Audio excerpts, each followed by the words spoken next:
I always feel that dreams of my mother and father are especially important to me, not the least because I was once told by somebody who came up to me at a meditation workshop that my old dad was one of my spirit guides. This was not the first occasion that somebody had in effect told me this. Sometime before that, somebody at another such occasion had given me the phone number of a clairvoyant in Dunstable, where this event was taking place, who came highly recommended. It was probably 6 months or so later I suddenly received the urge to give her a ring and go and see her. I always listened to my voices, which I assume are guides. She knew absolutely nothing about me except my name was Peter. When she opened the front door, the first thing she said was, "I see you have a gentleman with you." I was, of course, physically speaking, completely alone. She continued, "Oh, it's your father, and he's very interested in what you are doing." He had in fact only died 2 to 3 years before, and I was in my early to mid-40s when this meeting took place. She had no reason to suspect, therefore, I had a deceased parent. In fact, she went on as we entered the house to say she could see my mother was still on this plane, which was correct. As was very much more info, she went on to reel off as I sat, deliberately saying nothing, but merely making the odd grunts, etc. I had determined I wasn't going to be conned by any circus act, picking up clues from my behaviour, etc.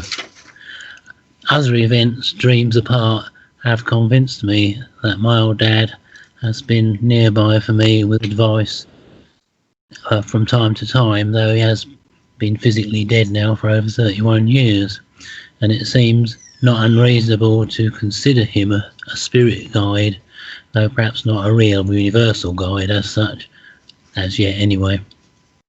After all this, the dream I recently had seems rather anticlimax. What else? But I guess it must have some significance, even if I am as yet not aware enough to figure it out fully.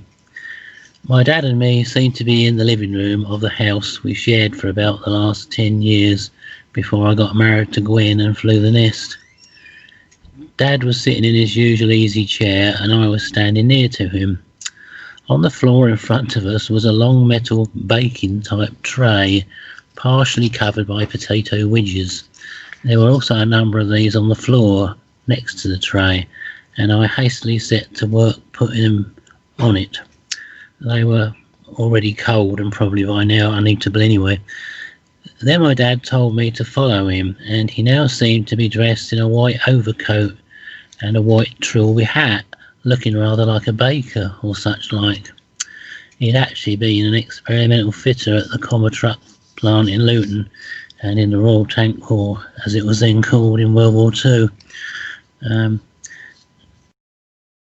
In life, and though I never heard him say it, loving husband as he was to my mum, I rather think he considered any kind of cooking women's work. We seemed to be going into the central shopping mall in Dunstable, known as the Quadrant, and he said something to the effect that he would find me similar white garb. That's the end of the dream, and sort of thoughts of mine afterwards.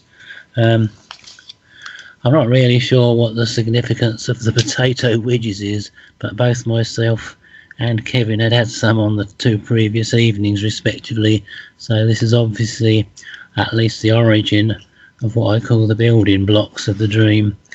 It seems to me that most dreams, I have at least, are inspired at least by actual events over the previous few days, and my guess is the real guides are able to use these to construct the scenes on the real side and thereby show us their helpful messages. There seems again to be an element of clearing up or perhaps finalising things here, after which my father, or guide, he may well have actually been a real guide impersonating my dad, will allow me to follow him on to better things. That's my thoughts on that one. Over to you, please, Dwayne. Well, that's fine, Peter. It's all very simple. So you got it. It's fine.